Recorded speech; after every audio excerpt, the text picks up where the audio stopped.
हमने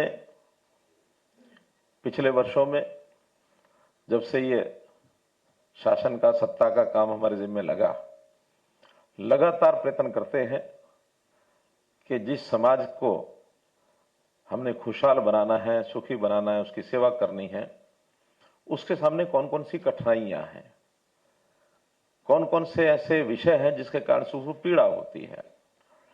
कभी जाने में अनजाने में, कभी किसी नीति के कारण से, किसी कानून के कारण से कुछ कमियां रह जाती हैं या कुछ विवाद खड़े हो जाते हैं।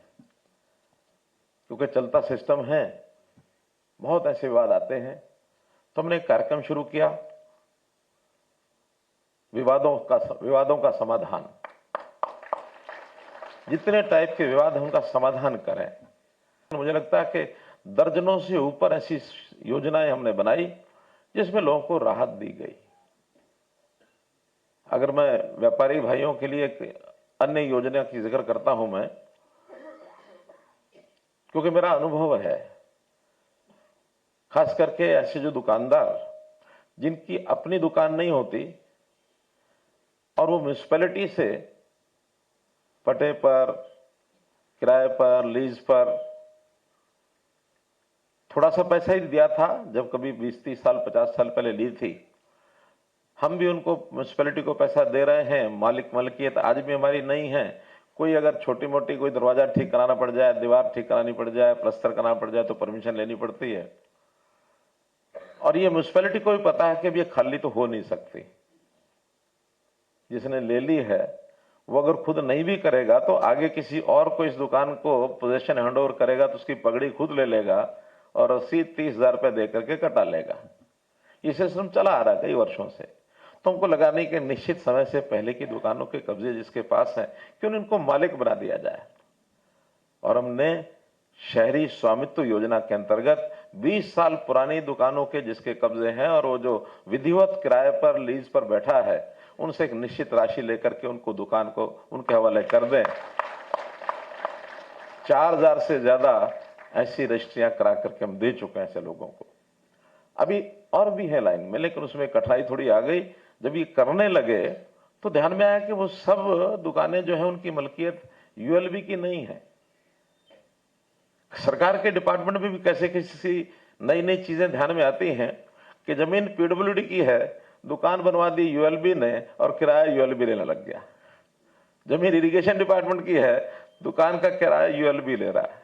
जब रजिस्ट्री कराने लगे तब वो रजिस्ट्री में पिछले मालिक का नाम देखा तो उसमें कहीं पीडब्ल्यूडी है और कहीं इरिगेशन है। वो कहते हैं हम तो रजिस्ट्री करा नहीं सकते। अब हमने सभी डिपार्टमेंट को कहा है कि शहर के अंदर इस प्रकार की सब दुकानें जो किसी भी डिपार्टमेंट की जमीन है वो सब उसी तर्ज पर अडॉप्ट करके हम दे देंगे।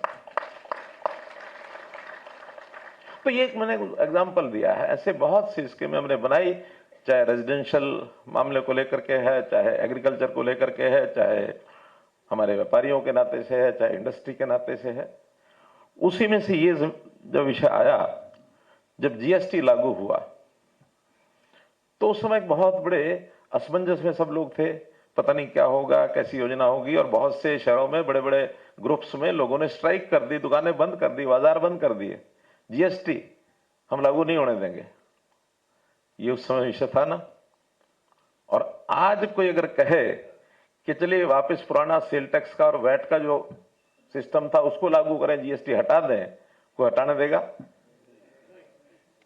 नहीं हटाने देगा।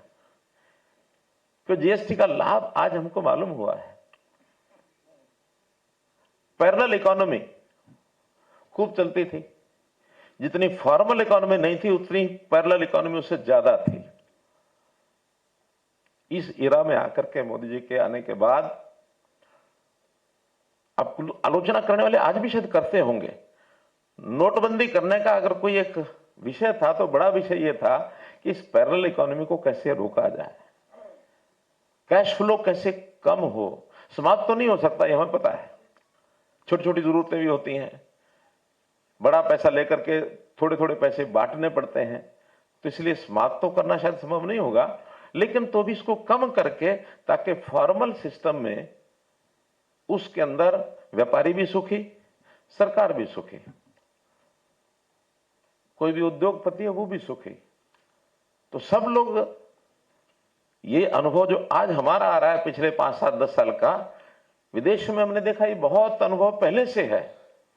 टेक्नोलॉजी के जमाने में ये सिस्टम खड़े हुए हैं, उसमें टैक्स कलेक्शन की सुविधा ये भी खूब हुई है। पहले व्यापारी का मन चोरी करने का करता था, छोटे छोटे टैक्स को चोरी करने का मन करता था, अब करता नहीं है। क्यों नहीं करता है? अब दुविधाएं खत्म हो गई। पहले ईमानदार व्यापारी चोरी करने का मन क्यों करता था, आपको तो पता ही होगा, मैं बताता हूं। चाहता था वो मैं ईमानदार रहूं, लेकिन चूंकि पड़ोसी बेईमान है, इसलिए मैं अगर बेईमान नहीं बनूंगा तो मेरा बिजनेस बंद हो जाएगा, उसका चालू रहेगा।